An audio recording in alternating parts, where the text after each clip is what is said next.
Kaiju, and my special guest for today, Rob Marschall, call sign Scruffs. So, Rob, can you hear me? All right. Can you guys hear us okay out there in internet land? I'm hoping. So let me know. Write it up in the comments below. Also, if you could please share this video. Everyone that shares, you know how it works. Get a chance for a giveaway.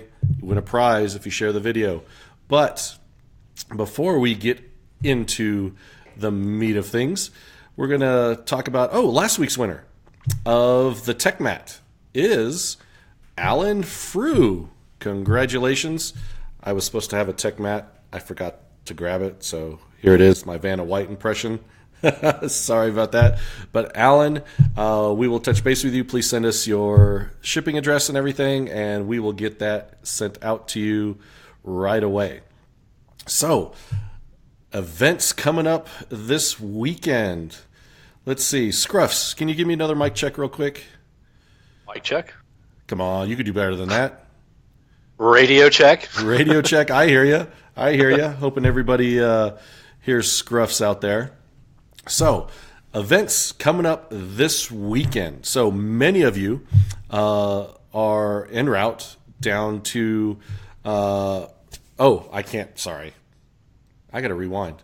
First up, we're going to talk about in the Rockies region, December 16th, Milsim City Training Center is having open play in the farm shooting range in Fairfield, Utah.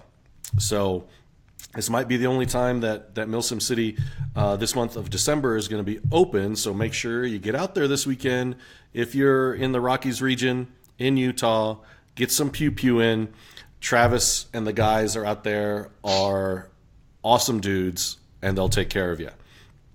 Also, this weekend, many of you are driving to it. In the southern region, this weekend, American Milsim is hosting Operation Reindeer Games 16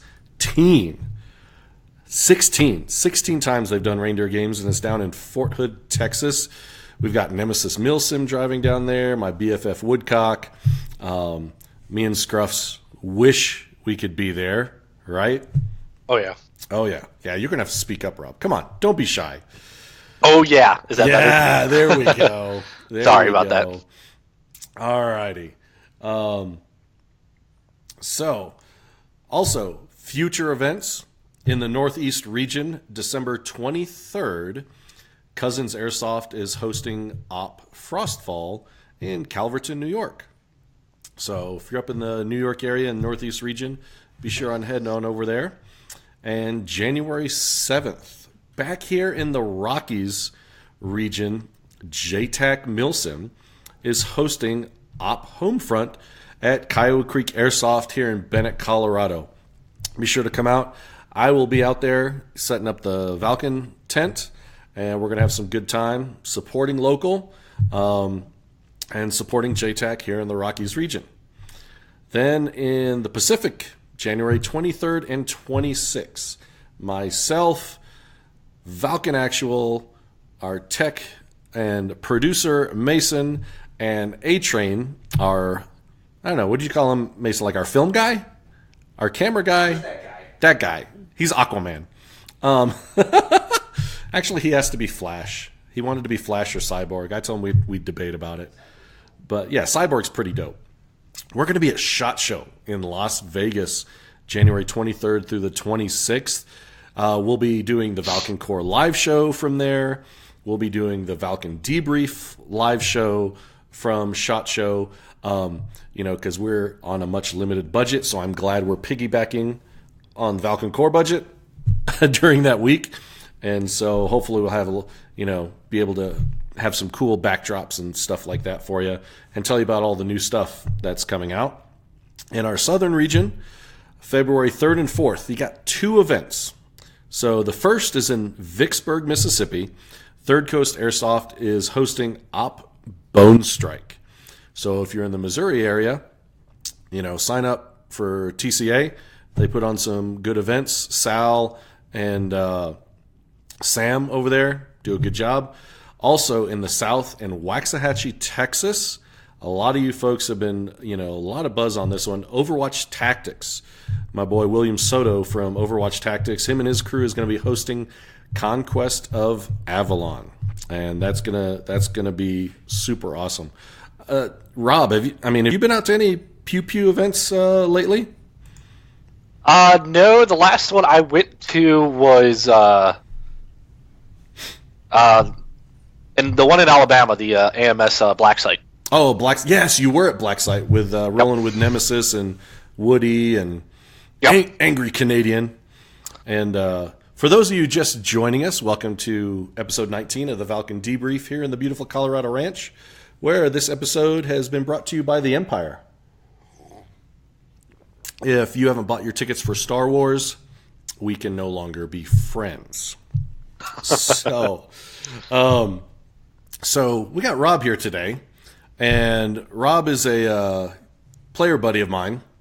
We first met at Reindeer Games 14. You were rolling with the Diamondback Operators. That was like your first big event as DBO. Is that right? Yeah. Yep. And I was commanding United Federal States at that time with my BFF Woody in the comments. Love you, Woody. And we were holding this major hill, right? And that's when I first ran into you, and we had to, hey, we got to hold this. And we held it.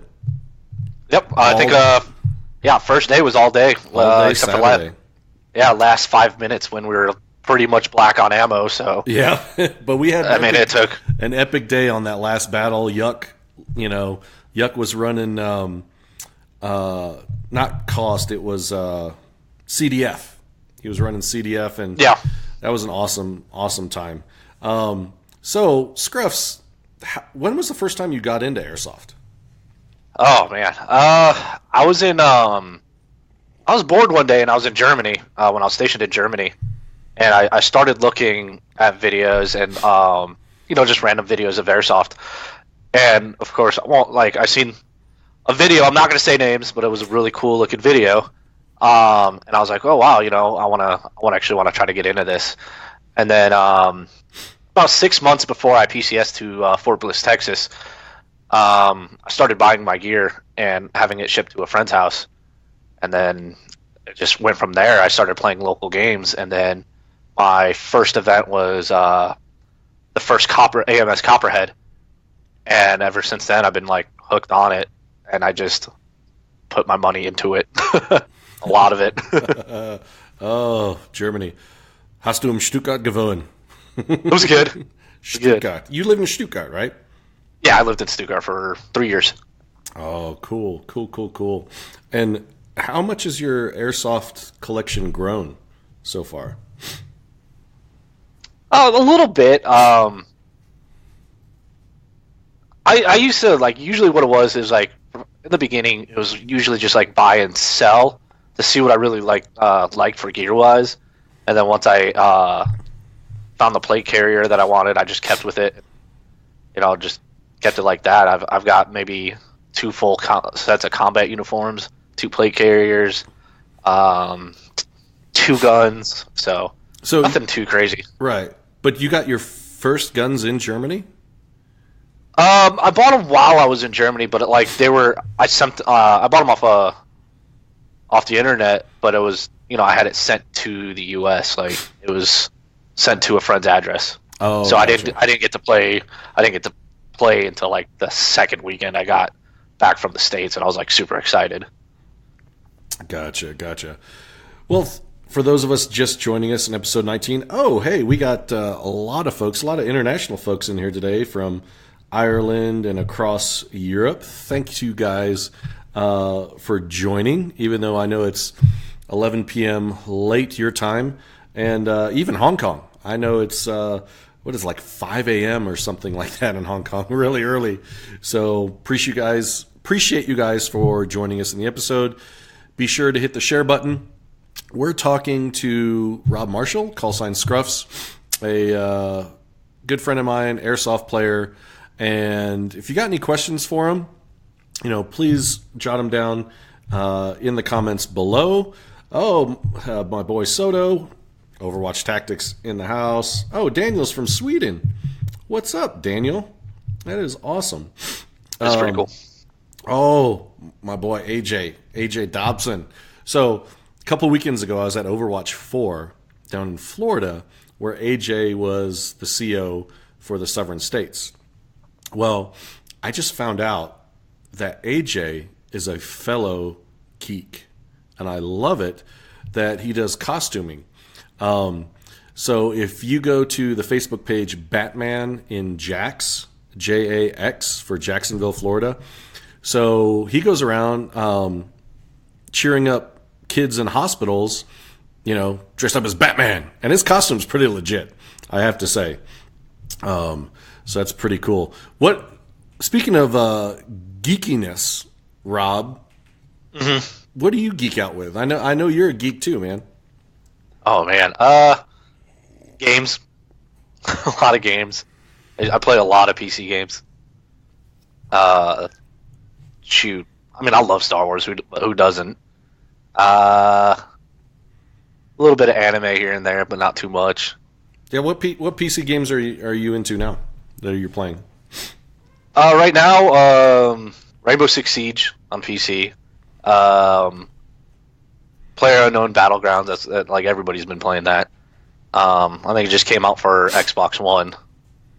Arma 3. When was the last Xbox game that you and I were online playing? Wildlands. Wildlands, yeah. I see. We got to go back to that because Valken Actual Josh, he has Wildlands. We need to get him back in there too. Oh, and our boy Mark, we got to get him back in. We got to have a Wildlands reunion. You know what I'm saying? Yeah, that's if you can get Mark off of Destiny.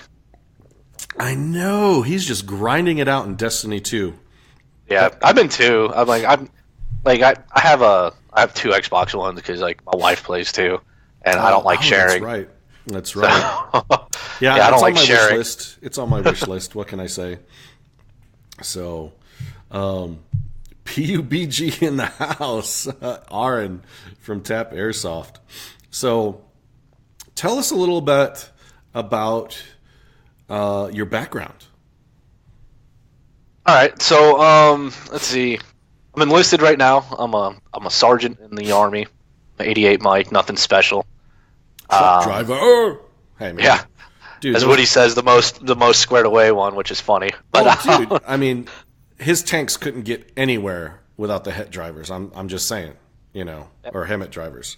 Well, HEMET is for like smaller things like connexes and wreckers and stuff like that. But anyway, it's same stuff, right? But I was a HET driver. I used to haul tanks back in El Paso, Texas. That was actually pretty fun. It was very busy because it was one company supporting a whole armor division.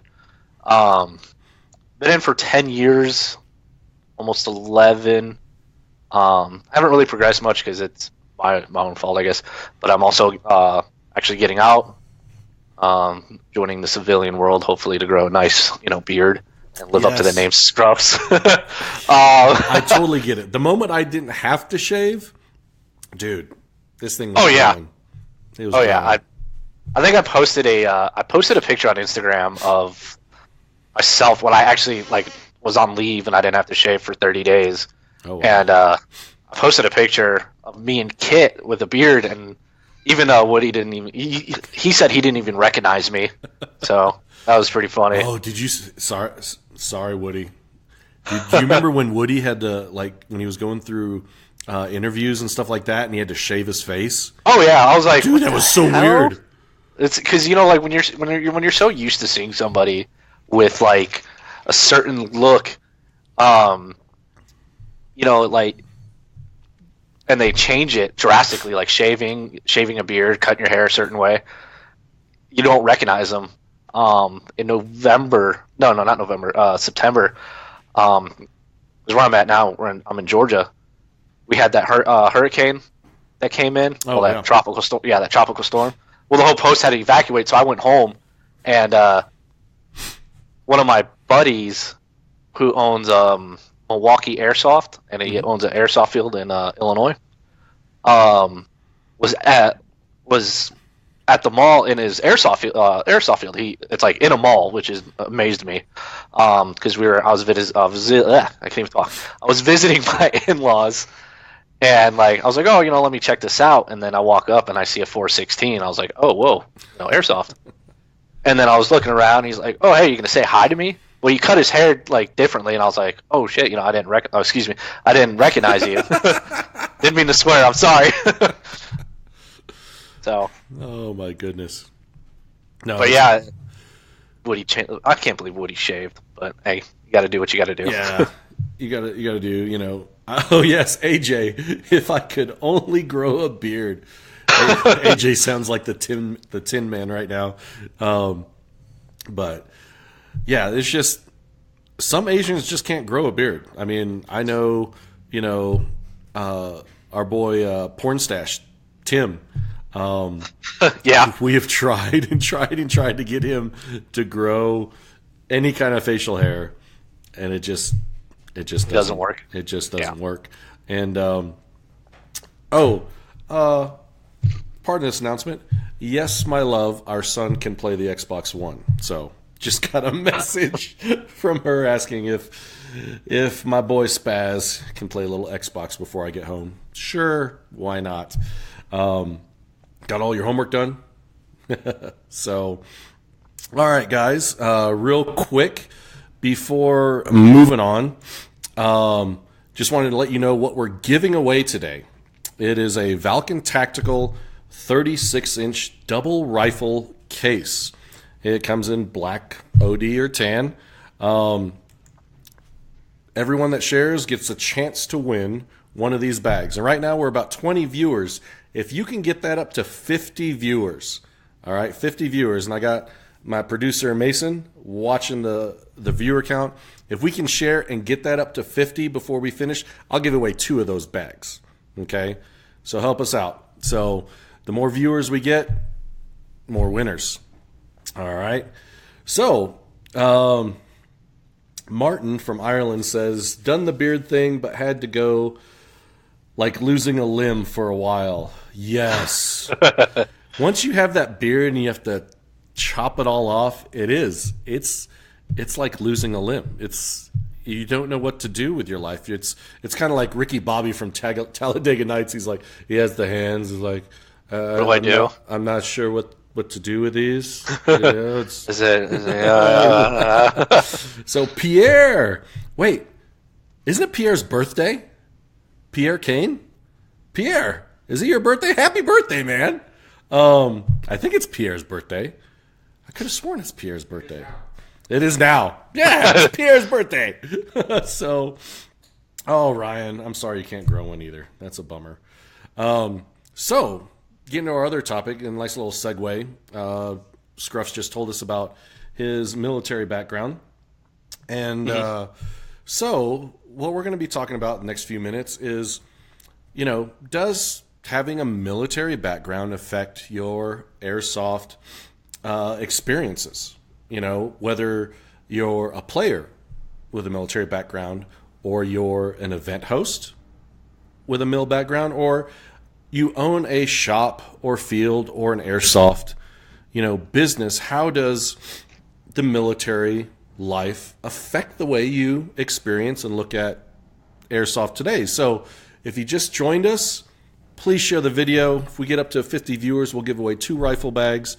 And we're talking about, military experience. So if you got a question or comment, please throw it down in the chat, and we'll share it with everyone, and share it with Rob, because he can't see the questions because I told him to turn off his computer so we wouldn't get in any lag. Because here at Valken Debrief, we are on a limited budget and very jealous of our big sister Valken Core live show with A-Train, and so we got to build up a little street cred to start siphoning off some of his budget. And I know, A-Train, you're watching. I'm coming for you, man. Coming for you. So, Scruffs, how do you play airsoft? Yep. What do you think, if military background, is it good? Is it bad? Is it ugly? I mean, how does it help you or hinder you? Like the first time you played airsoft, having military, I'll make it more specific. First time you played, knowing you're military, and you went to go play for the first time, what were some of the things going through your mind when you saw all these people running around pretending to play pew-pew? So, not to sound like a jerk, but I thought I was better than everybody else, which is not the case when it comes to either if you have a military background or you don't when it comes to airsoft. Because I'll tell you what, I got schwacked instantly. I thought I knew what I was doing, but I really didn't.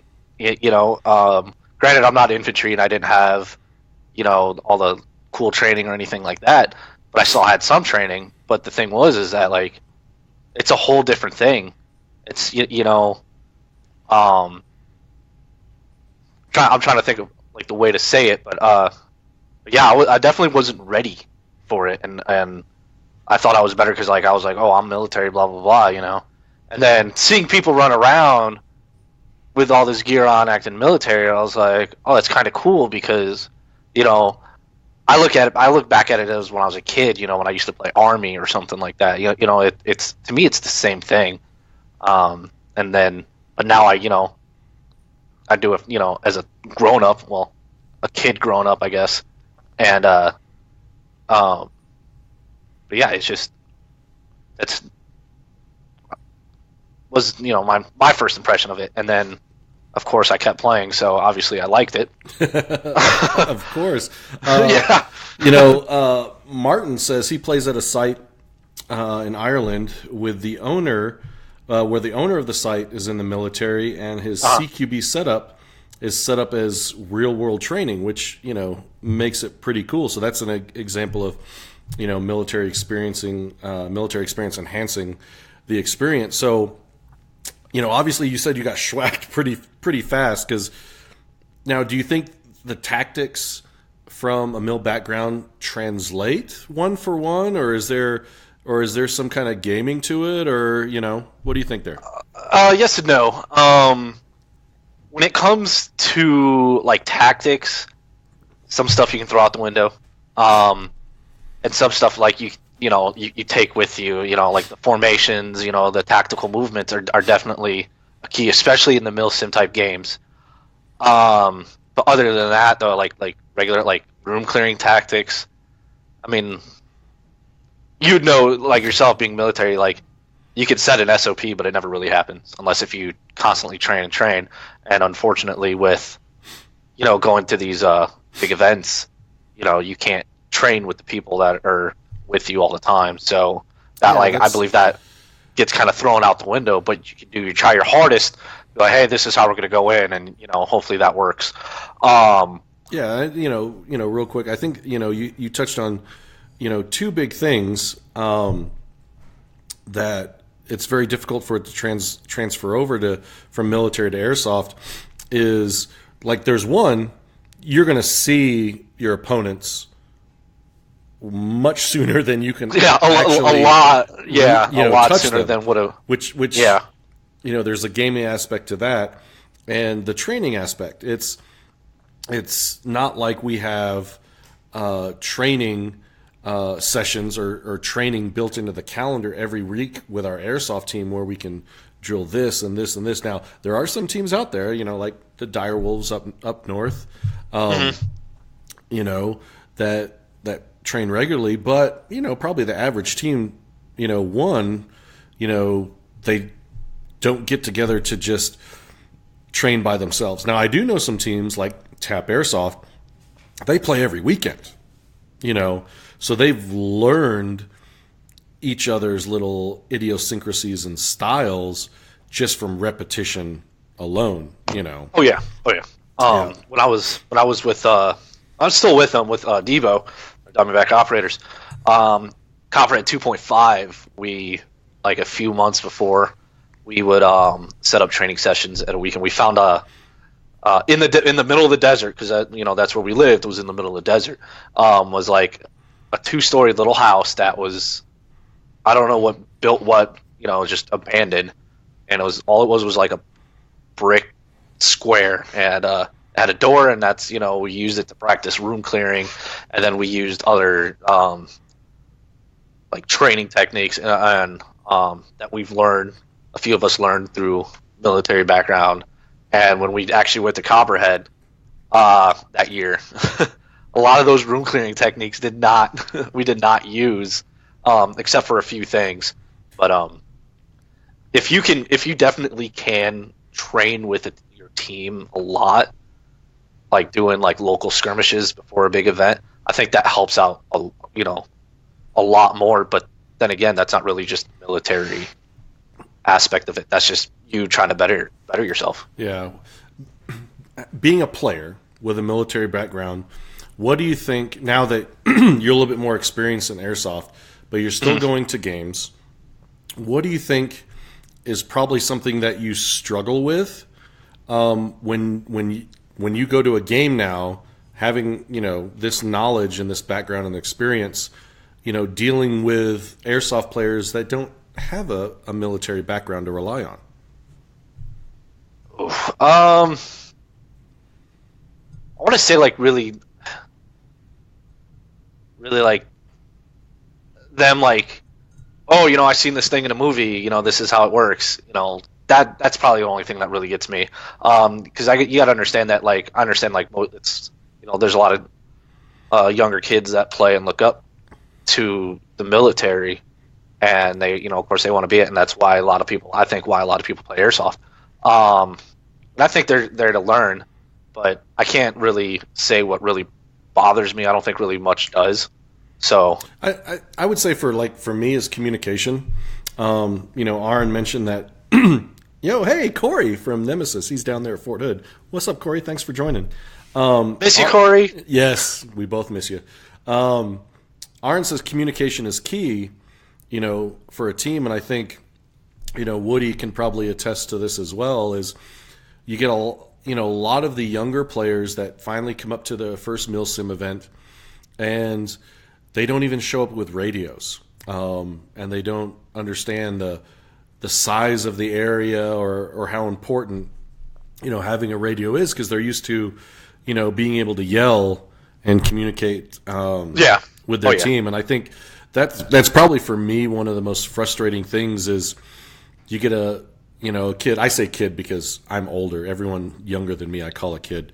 And so the thing for me is you volunteer to be a squad leader. We make you a squad leader and you don't show up with a radio, and I'm like, well, how do you communicate with your squad, and better yet, how do you communicate, back up to your platoon leader to know what's going on or where to go? And I think that's probably one of the frustrations that I have, because a radio is it's like an extra limb. If I don't have a radio, I feel naked. Oh yeah, no, I know what you're saying on that, and I can agree with that. Also, to add on to that is it is their first event or first few events, and they want, I'm not trying to say they're not important, but they want to feel like everything that they see is important. So they call in all the time, or they keep wanting to just be on the radio just to say, hey, I have a guy over there. Yeah. That is actually one of my biggest pet peeves is hey, I have a guy this way. Okay, well, if I'm not near you, I don't know what this way is, Gotcha. And then if it's especially if it's a squad leader, if you're in the squad leader position, you don't have a radio, then personally, I would move them out of the squad lead position and bring somebody else in. Kind of happened at our Reindeer games when we first met. Tom was supposed to be in charge of our team, but his radio went down last minute. It happens. That. And then me being using a chain of command, me being second in command, of course I stepped up, and of course everything was at that time successful until the last 5 minutes. But yeah, no, that's my I would say that's probably my biggest pet peeve is radios and communication. Yeah. But then again, though, at being military or even being a vet is when you teach the younger players on what right looks like. And yeah, I mean, and that's John Zero talks about NCO, and nobody knows what that is, and we got several former NCOs in our chat group right now. John Soto, and me and Woody. We were the the dark side officers. And Martin hits the nail on the head that, it's a lot easier for military background folks to look at those youngins, like you said, and bring them up. And because we're used to training, and bringing those kids up and, treating them right. Hey, Josh joined us. Chris, Trevor, good googly moogly. We were up to about 25 viewers, about halfway there. Come on, guys, keep sharing. Boost those viewers up to about 50, and we'll give away 2 rifle bags. So now we do know several folks that are prior military that are in the business of airsoft, whether they own a shop or field or host events. Rob, what from your experience, do you think their business enhances the airsoft experience because they have a military background? I'd say yes, especially if it's like an event coordinator. You have tons of training, and that stuff you've used in training you could use you can bring into a game. One of the things I like is the role playing aspect in some of the games that we go to. Like, even if it's like a local game and they're like, hey, who wants to be like the down pilot, or who wants to be like a hostage or something. I always volunteer because I love doing that part. You like to get beat up, don't you? Yeah, oh yeah. I like to get punched around a little bit, but I think it would enhance it because they know. I think they know what the consumer's looking for when it comes to milsim. Owning a store, yeah. You're gonna have kids come in and want to know what type of M4 that is, or what type of rifle that is, or who uses it. And then the kids are probably gonna ask, kind of like gear questions and stuff, and military related questions, and they'd be able to answer that. Go ahead. One of my friends just popped in, Thomas, and he owns BG Airsoft in Bowling Green, Kentucky. What up, Thomas? I remember the first time I walked into his shop and I saw all the military paraphernalia. He had patches, and he didn't have. It's not like morale patches. We're talking like unit patches. You could see that he was very veteran, military oriented. Camo netting everywhere, and just very straightforward shooter. We got John from X Customs. He's current military. Okay. And what I really appreciate about these guys that are in the airsoft business, whether it's a shop or field owner or an event host, they're used to selfless service. Because in the military, we answer to the big 4-star, also the commander in chief. It's never, it's never about us. It's about serving others. And I think that's probably one of the greatest things I see about prior military that own an airsoft business.